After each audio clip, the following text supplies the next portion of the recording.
Hello, everyone. Welcome back out to the Youth Baseball Midwest mobile studio.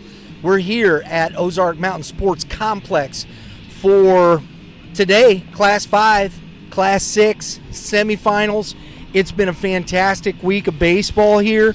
We're going to get into some of that a little bit later. We appreciate you joining us. Look, appreciate if you like what we're doing. We're live today. Hit the like button. Share it out with your friends. Let them know we're here talking baseball. You might even be at work, but you know what? It's lunchtime. Go ahead and tell your boss we're going to take a break and listen to some baseball. Maybe not. I don't know. But hit the subscribe button, please. Support the channel. We appreciate that greatly. Hit the dinger next to it. It's not a home run, but it sure is notifications for episodes upcoming on the channel. We do appreciate it. Before we get to some of this, game one of today, Marshfield Blue Jays, Vianney Griffins are getting started, but I have to my right the executive director of the Missouri High School Baseball Coaches Association. So that's a mouthful. Yes, it is. Yes, it is. Brian MSHSAA, the easy way. Yeah, Brian Harmon joining us. Mr. Harmon, thanks for joining us, man. Appreciate it. Thanks for having us. Thanks for coming down as well. Absolutely. This is one of my favorite times of the year. We watching districts. We were out at a lot of the district championships around the GAC and around that area. Saw some really good baseball, high-level baseball. We were doing a tournament the weekend of the quarterfinals with Game 7 Baseball, one of our great partners. And but here we are. Man, I love the 2 out of 3 for the 5 and 6. That's something we've been trying to get past for a few years, and they put it in this year, and I didn't get to make it to any of them, but I followed all of them. It went great. Every coach that participated in it that I've talked to just loved it. I thought it was a long time. I'd had Coach Dave Wilson on the show. Man, it's been a few years ago, and that was one of the things we brought on because he's the one that proposed that. Yes, it was many moons ago, I guess, right? He got everything started. He was on the baseball advisory committee for MSHSAA, and we get turned down occasionally here and there and tweak it, move on, and finally got him to understand that baseball is just different than everything else. The last few years in the big classes, some guys had some stud arms, and they'd ride one arm all the way here to the championship game. And that 2 out of 3 makes you have to build a staff, which we know the Class 5 and 6 schools already build a staff, but you can't just ride one dude there. Yeah. And we saw that, when you're coming through districts, you got to rely, especially, if your district play, you're talking about a Thursday, a Friday, a Saturday. Some split it up a little bit differently, just depends, but depth is necessary. Everybody knows baseball revolves around pitching, and if you don't, years ago, the rules with it before the pitch count, one guy could throw 7 innings one day and 3 the next, and, kids kind of got pushed hard. Yeah. But I agree with the rules. I like the old rules too, because one guy could really carry a team. But I like the way it is now, and you just have to build more pitching. And when I was still coaching, that's just what you did. Your JV games, you got to teach everybody to pitch. You may have a kid out there that never turns into a pitcher, but he's had that opportunity to become one. Brian, we've talked a lot on this show. Kevin Mulder from Prep Baseball, a former, D1 head coach, coached around this area a lot. We talk about developing a program, and a lot of these schools, you're talking about freshmen. A couple of the programs around here, Ozark, Nixa, I know personally with Coach McGee up at Willard, they are invested in these elementary, middle school kids and what that program and how they build these kids into their program. And by the time they get their freshman year or whatnot, they have an idea of how they can build a staff, who's going to be a cog in that machine, right? Yes, and it's very important with the youth programs. When I was growing up in Crane, not far from here, we had a lot of good youth baseball, and we were fortunate enough that at my time, the high school coach, his son was a teammate of mine, so I grew up playing for Coach Conrad, who was our high school coach. And when we got to high school as freshmen, it wasn't like, oh my gosh, what are we doing? We knew his system, right. And most of the coaches that coached in the league had played for him. Yep. And the youth leagues. So, and I know you mentioned Will or Scott McGee. He vets the youth coaches and makes sure that they're on the right page, and that's the big key is you teach it the same way they get to high school, and that's a program, not just a team, like you said. Because that's what it is at the collegiate level. Yes. Programs, how you build the culture behind what you're trying to accomplish, and I think that's an important thing. I think there's lessons in that, and as part of the coaches or as the executive director of Coach Association, and I know there's contact days now and there's different rules, and I get it and get into that, but how do you guys take those types of things and talk with coaches, especially young coaches? Because I've seen a lot of young coaches turning around right now. How do you talk to those guys about their programs and help them in that respect? A lot of that takes place at our clinic that we do. Mm-hmm. We're on the lake in Lake of the Ozarks in January now. It used to be in Jeff City. We moved the lake last year, but over a 2-day span, we'll have 15, 18 speakers, and we try to get coaches of all different school sizes because we know it's different every level. I coached at the Class 2 level. That's different than what's out there right now and will be this evening. But we get coaches of every level to speak. We get coaches. Every year we invite our 6 state champion coaches to speak, and a lot of them will take us up on it. Some of them just aren't comfortable with that. But we just try to stress, you got to build a program. It's not your team. It's not your program. We talked about the pitching earlier. Used to, you'd come to the Final Four and everybody's, hey, who's your 2 pitchers you're going to throw this week? And now, you guys, well, how many pitchers you got on your staff? Yes. It's more a pitching staff than a couple guys. Yep. And it's important to develop those, but it starts at the youth level. And at the high school level, your guy may have a bad day. It happens. I've seen it this week already. Yes. Right? Yeah.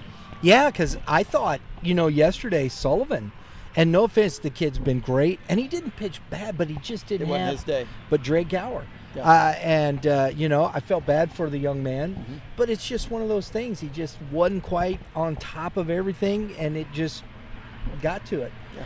And then the next day, the Larson kid comes out and throws a complete game shutout. Yeah, lights out.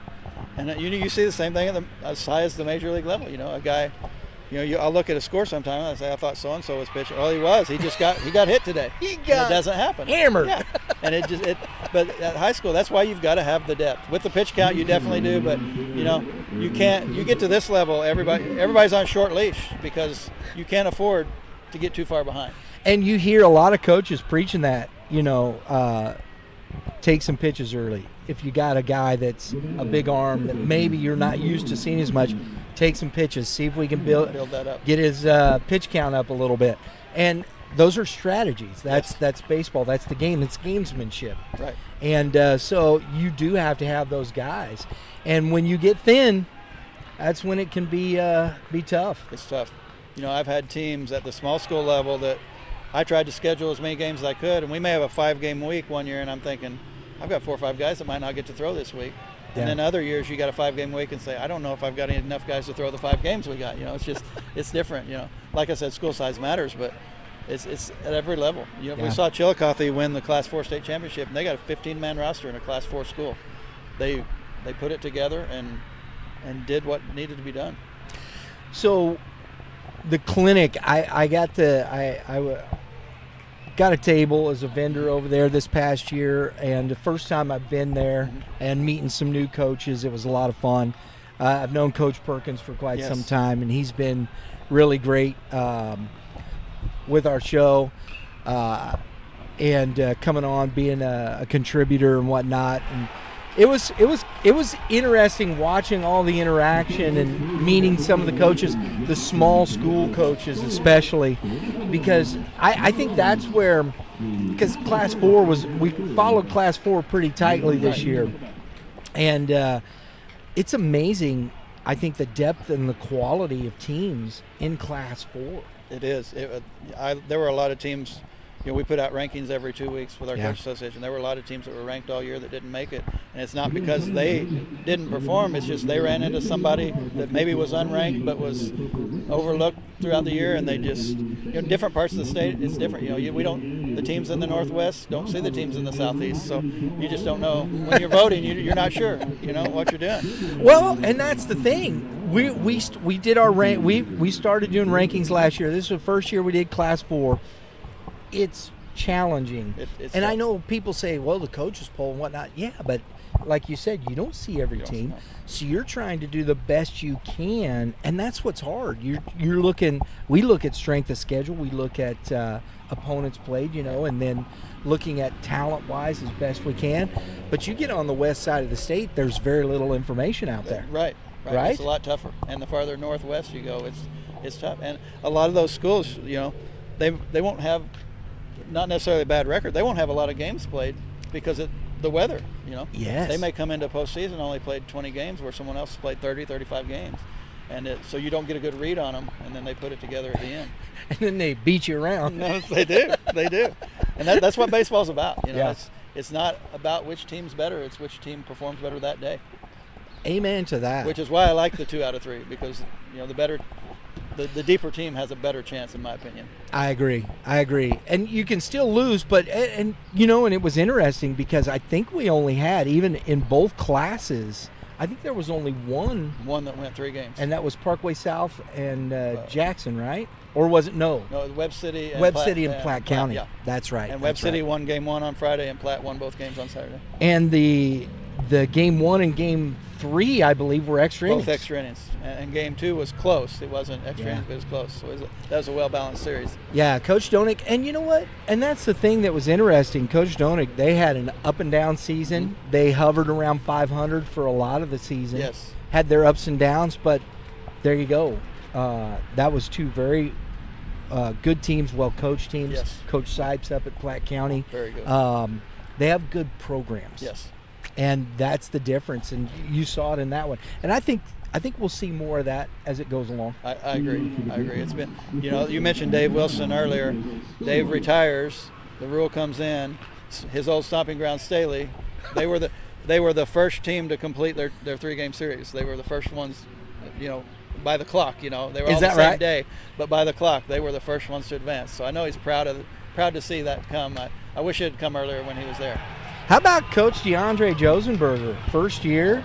Now, people go, well, yeah, he's got all that talent. Listen, you still got to coach that talent. You got to coach that. Sometimes when you got a lot of talent, it's harder to coach because you got to manage egos and they don't know you. Yeah, and who can do what, and you don't know them. And he's done a great job. I've talked to him on the phone several times. I've met him in person at our clinic, and looking forward to meeting him later today again. And he's done a great job. Absolutely. Yeah, I met him at the clinic. Been emailing him back and forth. I'm looking forward to meeting him. Talking to him again here this weekend. I'm looking forward to these. We got this one going. We've heard some cheers already. Yeah. Nobody scored yet, but nobody scored. A lot of cheering. Yeah. Looks like Vianney's got a runner on in the bottom of the first. How do you guys like this venue? And it's been good to us. We was supposed to start here in 2020. Of course, COVID wiped everything out. Yeah.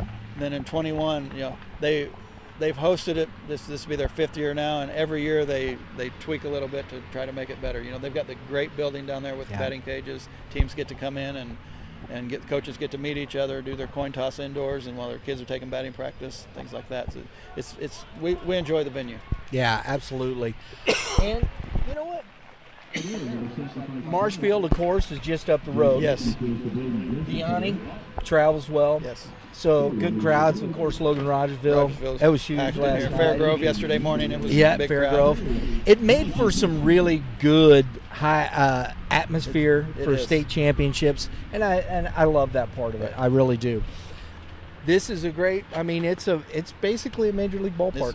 It's a great setup. Yeah. When I was still coaching, we played games here occasionally. We're just a few miles from here, and our conference tournament played our championship game here, and our coaches used to talk about, we get a decent crowd, but playing the state here, and you walk off the field, look over the top of the dugout, and there's at state, everybody's here that's a fan. So getting out of here last night was crazy. I think the whole town of Rogersville had the parking lot filled up, and you just had to wait your turn, and it took about 15 minutes to get out of the parking lot afterward.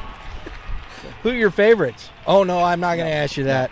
No, I've got teams. Well, I won't even tell what class. One class I kind of surveyed all 4 teams in the batting cage, and I ranked them and the one I said was probably the 4th best. They won a state championship this week. So there you go. And others that I thought would win a state championship did. So baseball's so unpredictable. It is. You know, it was funny. I told everybody. I said in predicting what teams would come out of districts.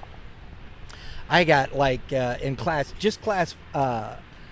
4, 5, and 6. It was pretty. 4 wasn't too bad. 5 and 6, man. I was like 6 for total both sides. I think I was 6 for 16. Oh wow!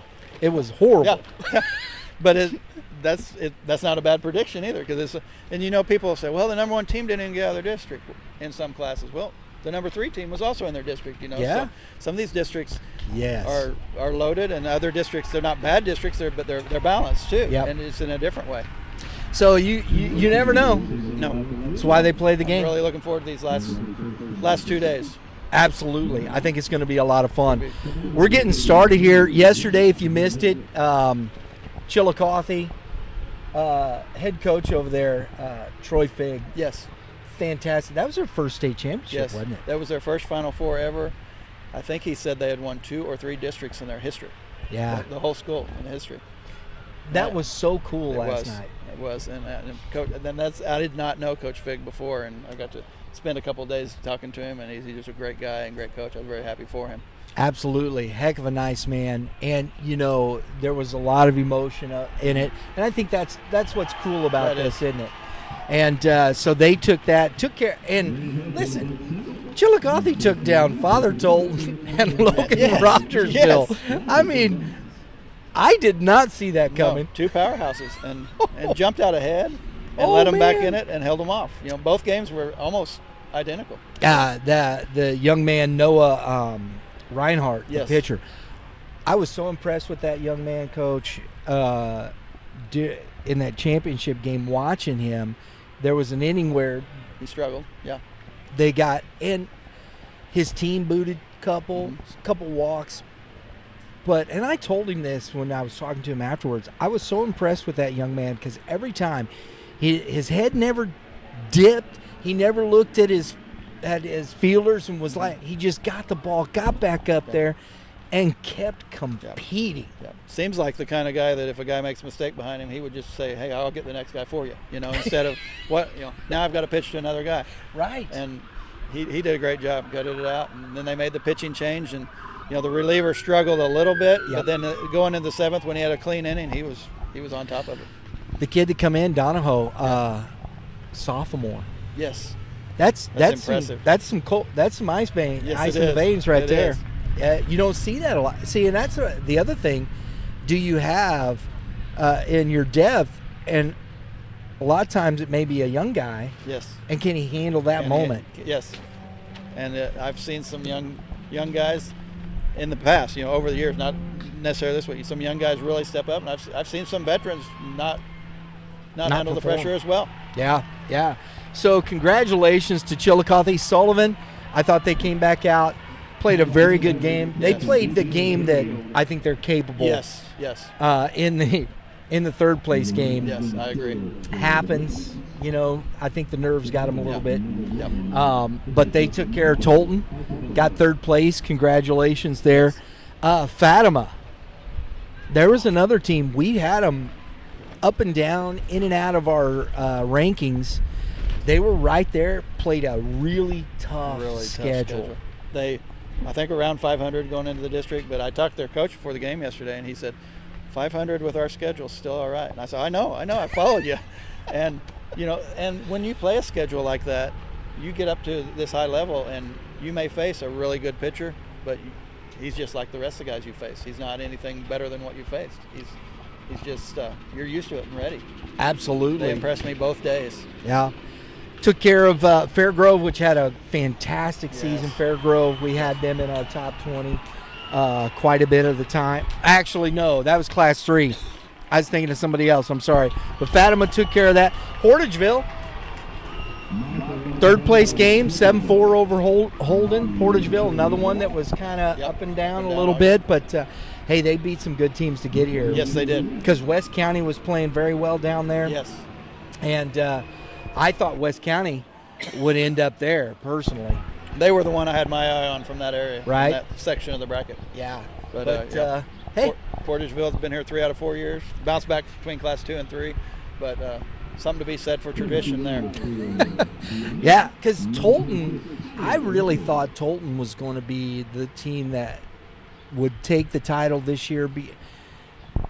You played Fulton, Moberly, Blair Oaks. Yeah. That's Murderer's Row right there. My goodness. Yes. Those are 3 top 10 teams in our rankings. Oh, yeah. Yeah. And, you look at that and you're like, wow, man. And then that's the game of baseball. It is. You face a team that gets hot, and Chillicothe was hot. Their bats were hot. They barreled baseballs all day. They did. They, like you said, hot, and they rode that here, and they had a lot of momentum coming in, and they came in the first day, and I thought, they're either really just happy to be here, or they're just really loose and going to go out and do something. And it was the latter. Yeah, absolutely.